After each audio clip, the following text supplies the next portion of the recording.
Tapi apakah membatalkan wudhu atau tidak? Wallahu a'lam. Nabi itu antara lain disebutkan di dalam hadis yang sahih, riwayat Imam Bukhari. Jadi Nabi itu sholat malam. Sholat malam, kamar Nabi itu sempit. Maka beliau sujud itu terkena kaki Ummuna Aisyah. Maka ditepis di. Bismillahirrahmanirrahim. Yang pertama, menyentuh istri itu batal wudhu atau tidak? Ini istri sendiri atau istri orang? Ya. Kalau istri orang dosa, dosa, atau perempuan lain. Tapi kalau istri sendiri itu prinsipnya disentuh, dipegang, nggak dosa, bahkan bisa menjadi ibadah. Tapi apakah membatalkan wudhu atau tidak? Wallahu a'lam. Nabi itu antara lain disebutkan di dalam hadis yang sahih, riwayat Imam Bukhari. Jadi Nabi itu sholat malam. Sholat malam, kamar Nabi itu sempit. Maka beliau sujud itu terkena kaki Ummuna Aisyah. Maka ditepis sedikit. Gitu. Gitu. Dan inilah ya sederhananya Nabi Muhammad SAW. Kamarnya itu kecil seperti itu. Jadi sujud terkena kakinya Ummuna Aisyah, ditepis. Maka berdasarkan hadis ini, di antara para ulama menjadikan dalil yang nggak batal. Buktinya Nabi nyentuh kakinya Ummuna Aisyah, nggak batal salatnya. Dan ini hadis sahih. Meskipun kemudian ada yang mengatakan mungkin Nabi hanya kena kainnya. Bayangan saya tidak. Kita sudah hidup suami istri ya, gitu. Ya kena kakinya betul, gitu. Maka berdasarkan hadis ini berarti nggak batal. Hadis yang lain, Ummuna Aisyah juga menyebutkan Nabi itu sholat ya pernah mencium istrinya, gitu. Dan langsung ke masjid, gitu. Jadi sempat-sempatnya nyium istri, gitu. Dan tanpa wudhu, berarti ya nggak batal, ya kan, gitu. Saya cenderung mengambil dua hadis ini, gitu. Bahwa ayat aula mastumun nisa di surat Al-Maidah ayat berapa? Ayat 6. Ayat 6. Dan ada juga di surat An-Nisa ayat 40 berapa? 43 atau 47 itu. Aula mastumun nisa itu maknanya bukan nyentuh biasa tapi nyentuh yang intim tadi. Gitu. Bukan sekedar batal wudu tapi ya hadas besar, dan karena itu kalau tidak ada air boleh tayamum. Gitu. Jadi saya setuju ini. Tapi kalau ada yang berpendapat batal, ya silakan wudhulah.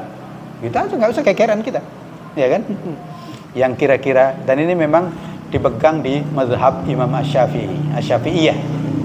Asy-Syafi'iyah berpegang batal wudhu, gitu. Batal wudhu. Ya kalau ngikutin itu ya silakan wudhu saja, nggak repot-repot, gitu. Tapi bagi yang berpendapat yang ini, yang kira-kira ya saya anggap ini jumhur ulama yang lainnya selain mazhab Asy-Syafi'iyah yang mengatakan tidak batal, ya silakan, nggak usah wudu, gitu.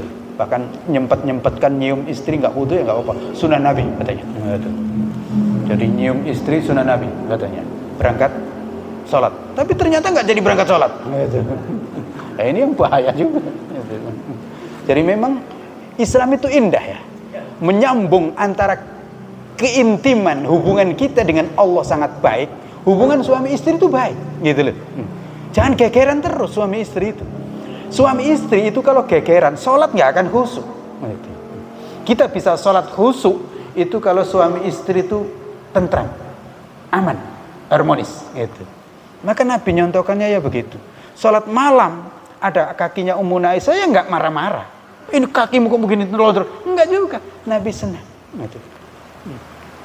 Dipegang, kira-kira juga disingkirkan dengan sangat lembut, bukan langsung dilempar kayak gitu. Coba kalau kita, wah ini kaki ganggu, nggak sopan, nggak juga Nabi, gitu. Mana istri pakai sopan nggak sopan, gitu. Ya suami istri nggak pakai sopan nggak sopan lagi, gitu. Itu tanda apa? Tanda keakraban, tanda kedekatan, gitu. Termasuk nyium dan seterusnya tadi, gitu.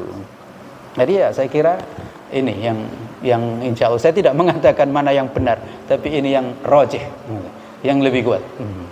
Ya coba bayangkan kita ke masjid berduaan, pakai motor, nggak nyentuh gimana? Batal, nggak jadi, ya kan? Termasuk juga keluar dari rumah, ya kan jalan ke masjid, nggak kita tuntun istri kita, ya dituntun orang nanti, gawat itu. Ya, iya kan?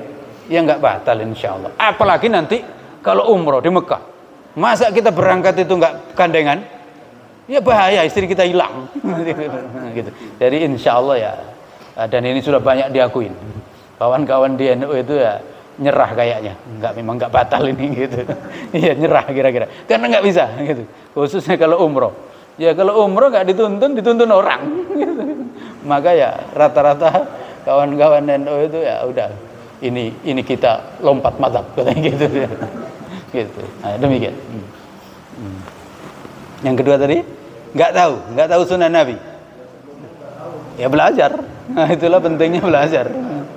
Maka dalam hidup ini Bapak dan saudara-saudara sekalian, ada satu aktivitas yang tidak boleh berhenti, yaitu belajar. Belajar apa? Belajar sunnah Nabi. Maksud saya belajar sunnah Nabi itu belajar ajaran Nabi, belajar ajaran Islam. Jangan berhenti baca Quran, jangan berhenti baca hadis. Gitu. Ini nggak boleh berhenti kita. Meskipun sudah Bapak, meskipun sudah ini dan seterusnya, harus tetap belajar. Baca Quran, baca hadis. Gitu. Dan jangan hanya dibaca saja, ya dimengerti gitu. Dan kalau tidak tahu tanya gitu. Demikian. Assalamualaikum warahmatullahi wabarakatuh. Waalaikumsalam warahmatullahi wabarakatuh. Mbak, saya nanya masalah kalau azan